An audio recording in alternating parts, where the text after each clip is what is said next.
little ornament goes with it. We have to pick which home. You have at least 12 more hours of packing up here. Should be a triangular. The little star. Is there more people coming or no? The little. Did you have to scream that in my ear? The little star. Little star. Outlet rat. What? It's backwards. No, it's rats. Rats. L-till is it. Can I go take a nap? I was gonna say it was like important, but then I like forgot to know it's not important. Hey! It's for the world. I want to hear a solo from Brandon. Get your music out. I got it memorized. No, you don't. I do too.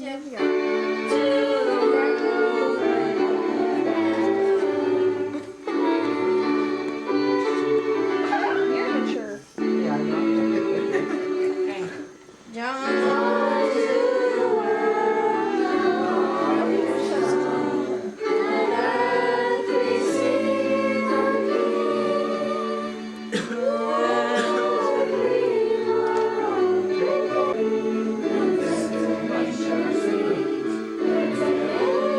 Right, Courtney? Say saints.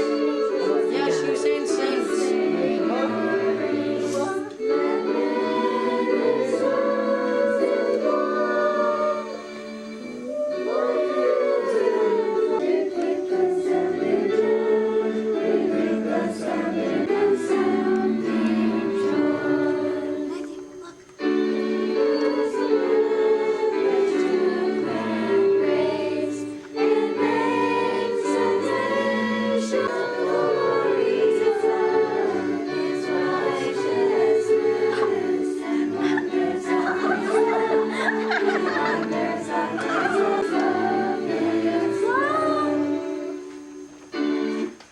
Brings out the guide lost sheep back to the fold, signifying all are precious in the eyes of the Lord.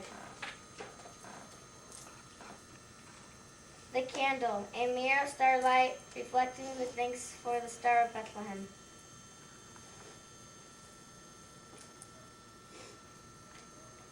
Gift bow, ties as we should all be tied together in bonds of goodwill forever.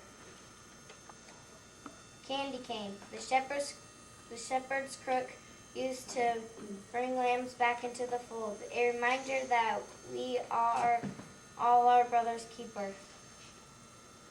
The wreath, a symbol of the never-ending eternal nature of love, having no beginning and no end. Okay. Who wants to read that? Not over her. Jake lived in an orphanage with 9 other young boys. In the wintertime, it seemed that any extra money went for coal to heat the buildings. At Christmas, however, the buildings always seemed a little warmer and the food a little more plentiful. But more than this, Christmas meant an orange. It was the only time of year that such a rare treat was provided, and the oranges were coveted by the children like no other things that they ever possessed.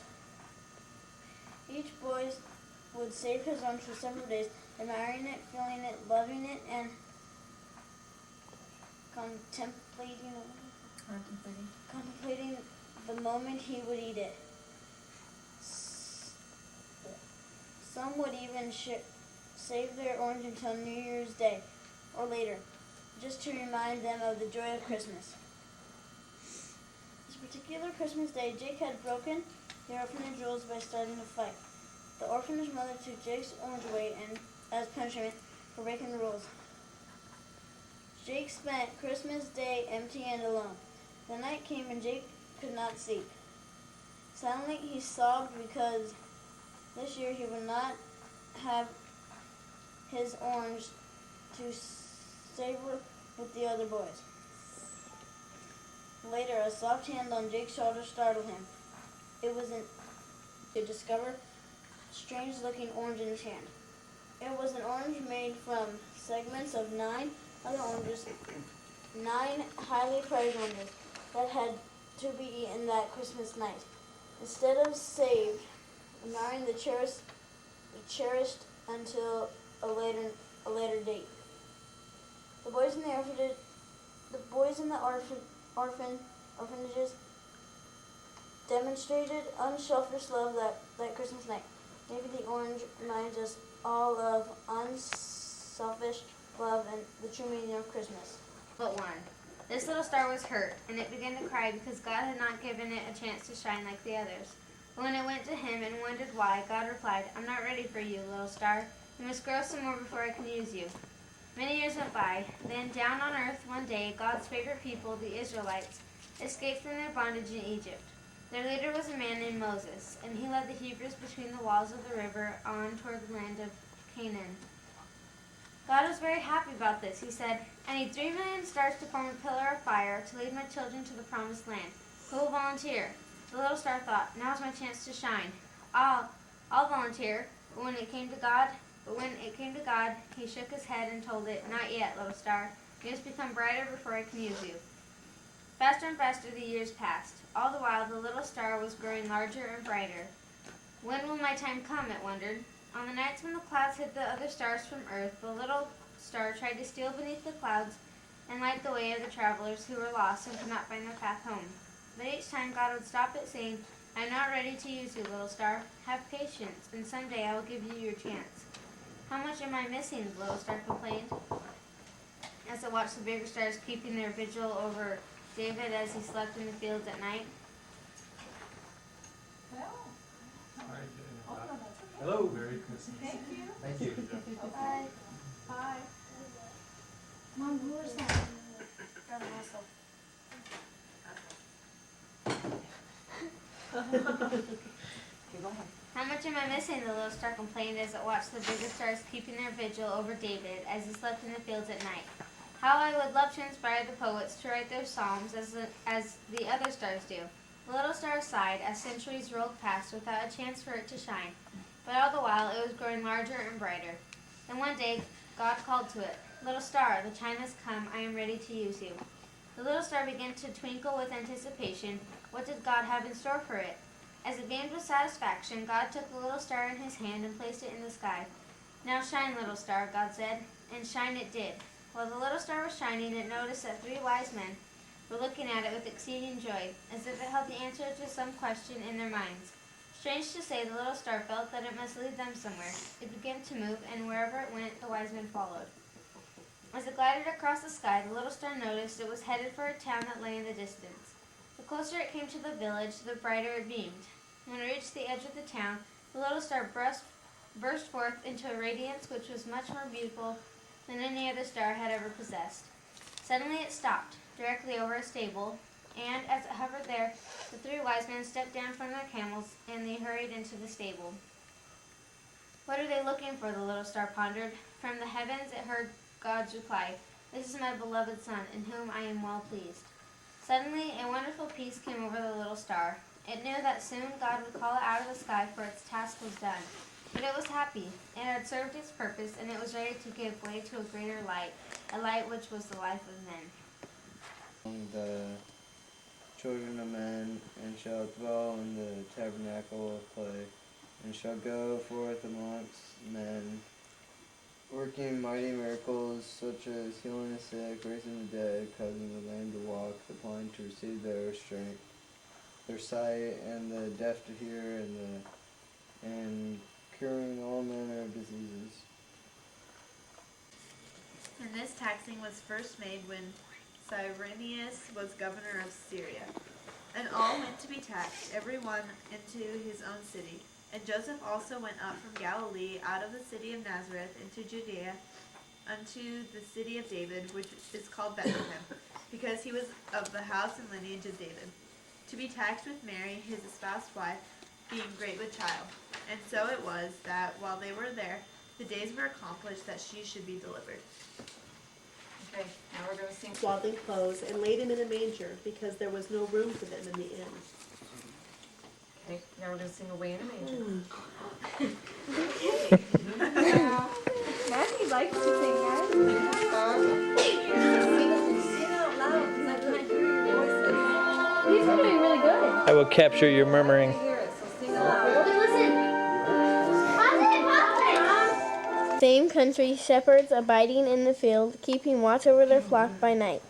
And lo, the angel of the Lord came upon them, and the glory of the Lord shone around about them, and they were sore afraid. They just did. Oh, really? What do now? Okay, now we're going to sing A Candle on a Midnight Clear. All the birthdays. I'm not a wise man. I'm a shepherd. First and third.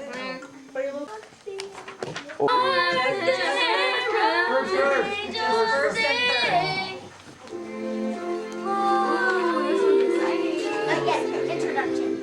Sing out so I can hear you. I don't hear you. In the days of Herod the king, behold, there came wise men from the east to Jerusalem. So the star which they saw in the east went before them till it came a child with Mary his mother, and fell down and worshipped him. And when they had opened their treasures, they presented unto him gifts, gold, and frankincense, and myrrh.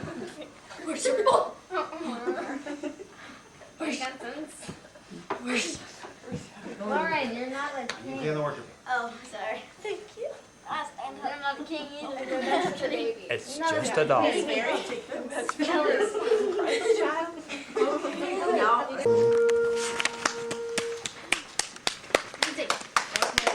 Oh! Hank will say our closing prayer, and then Matthew. The night before Christmas, and all through the house, not a creature was stirring, not even a mouse. The stockings were hung by the chimney with care, in hopes that St. Nicholas soon would be there. The Troji and I in my cab had just settled down for a long winter's nap. When out on the lawn there arose such a clatter, I sprang from my bed to see what was the matter. Away to the window I flew like a flash, tore open the shutters and threw up the sash. The moon on the breast of the new fallen snow gave a luster of midway to objects below. When what to my wondering eyes should appear but a miniature sleigh and 8 tiny reindeer. And with a little old driver so lively and quick, I knew in a moment it must be St. Nick. More rapid than eagles, his cursors they came, and he whistled and shouted and called them by name.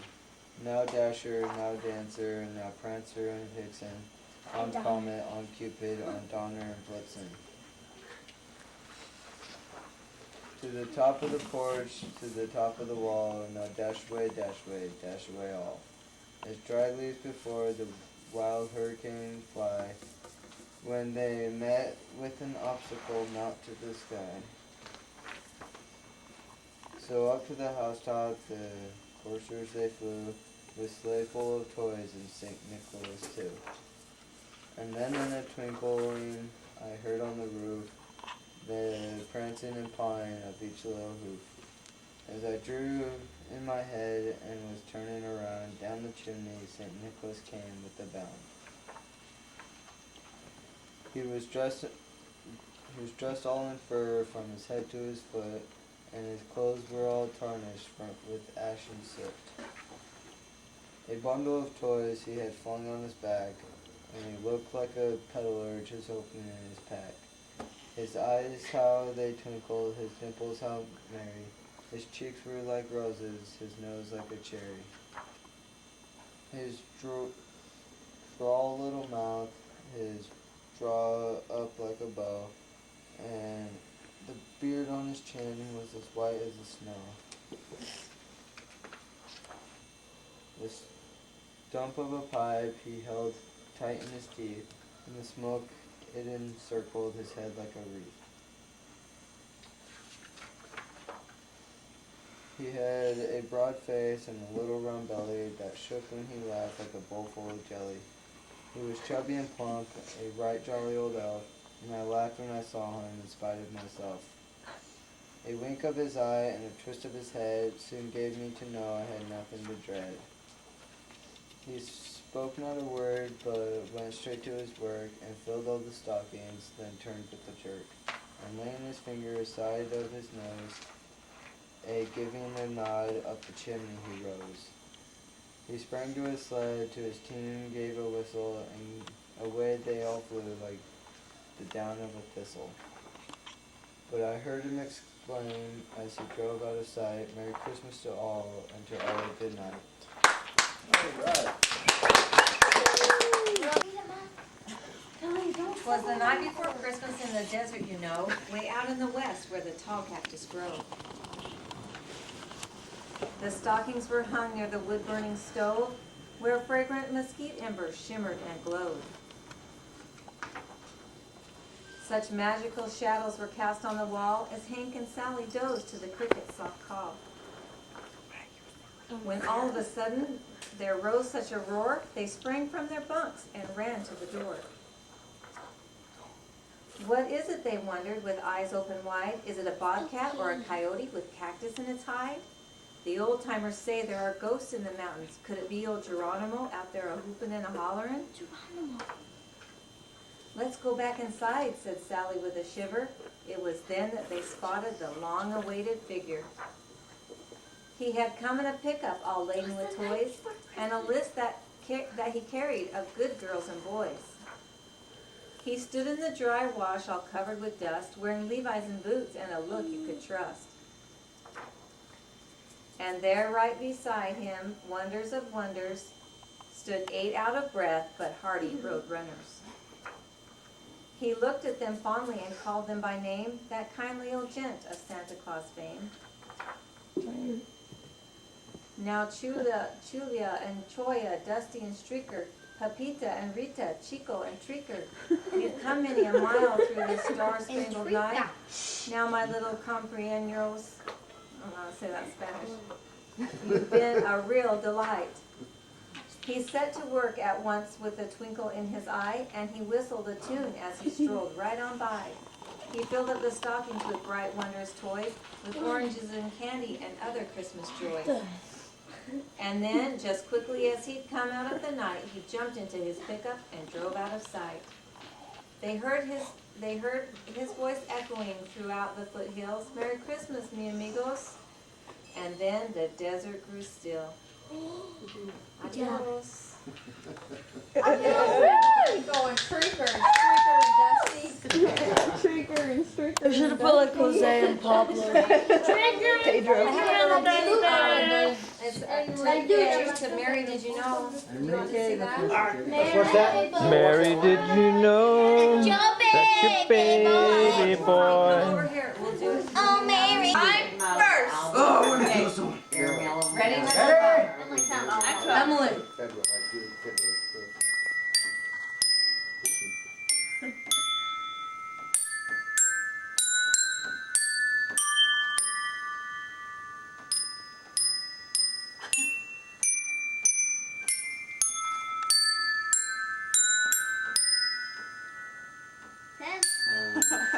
Come on, man.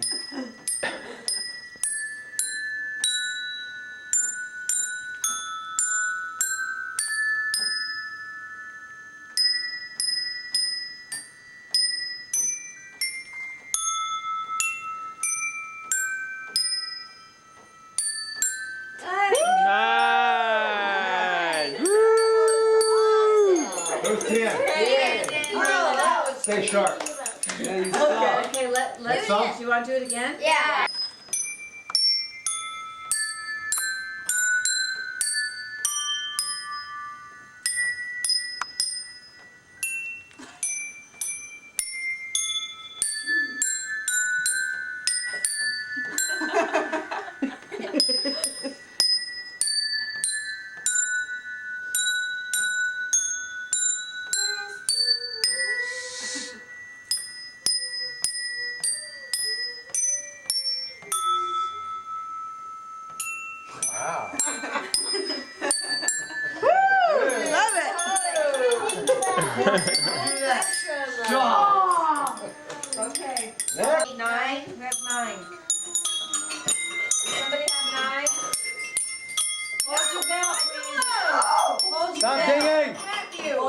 bell till we get them passed out. 9 and 11. I have 11. 9, okay, 11, 13, Got it! 15, Ring your bell. 14, Ring your bell. 16 and 18. They like to hold on to you. They capture you. Give my head. Yeah. We think there's 26 remote controls in this. I'd go for the money. So they have 16. That's because of this. Do you have a bell?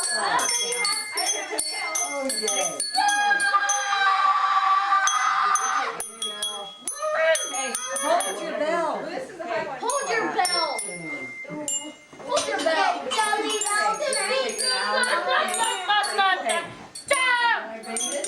Okay, bottom row Neil. Testing 1, 2, 3. Come on.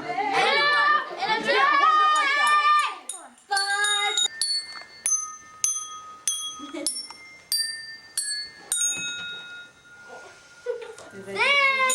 Six, those you. Rated on you. 16 or 6? Oh.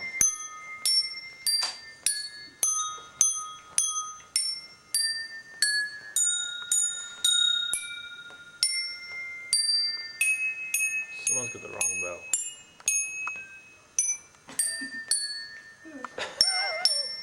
No, 11 is just off. I'm done.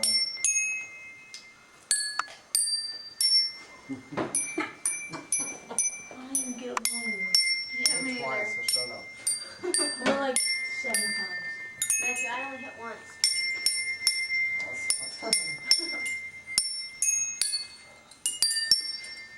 Matthew, you're coming my style. Matthew, please.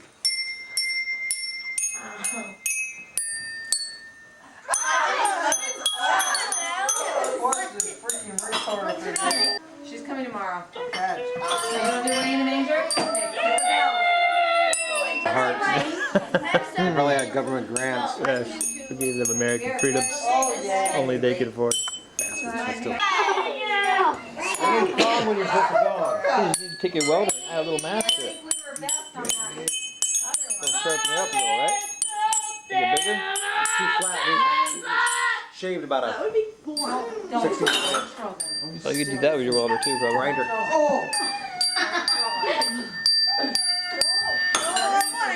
Hey, Lou. Catch it up. No, it's just our style of passive parenting. We keep telling ourselves it's good.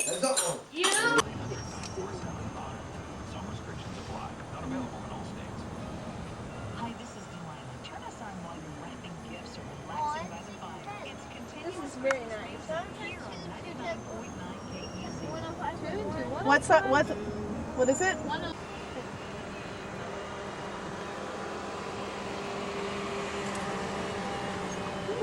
Oh my gosh, Mom. Look at it. Well, uh-oh. That Santa's vacuum. Santa's wrestling now. I think it's his motorcycle. Oh. Alert, alert. Oh, we talked about it. I remember. Yeah, it's there. I like that. I like all the snowflakes and the stars and the trees. I like this, like the red and white. Yeah, that's nice too. Come there. I think this one is one of the nicest all-white displays. Always is.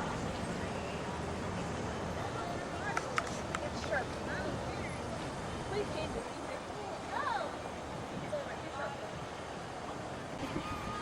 Move yourself over. Or something that's kind of synonymous with the state of Texas. The spirited competition isn't the only reason Texans work so hard to display. Winning's not everything. It's spreading the holiday spirit of next year's strategy. When the winners were announced, it was announced, and we weren't even runners-up. So I was a little bit disappointed, but I'm thinking and we're going to see what they All right, Luke, did you get the lights on? Will they help me? The Wii controls? Did you want to help me? Hold on. Can I help you? Oh, where do we put this? No, those you're leaving because we're doing those tomorrow. Same thing, just put it all together. John lives on Balboa Island, a man-made stretch of land off Newport Beach. Just 1.71 miles long. It has more than 1,400 multi-million-dollar homes. Look out on the side. Every Christmas. Other things too. Hold on. Lighting combinations every year to make it look different. But it's never been enough to No, she wanted to trade those with all this wrapping stuff. Mom, do I just like throw this and all that? Oh, good, Jess, you're after. And that's fun. Jess, what is it? What? What do you do that? I'll beat you. You like my wrapping of mommy? And then he's not a really happy fighter. He's kind of ugly. Did you see how much I'm buried? I don't use scissors. I just tore the wrapping paper. That's yours. Dad, please. Whatever, Jess.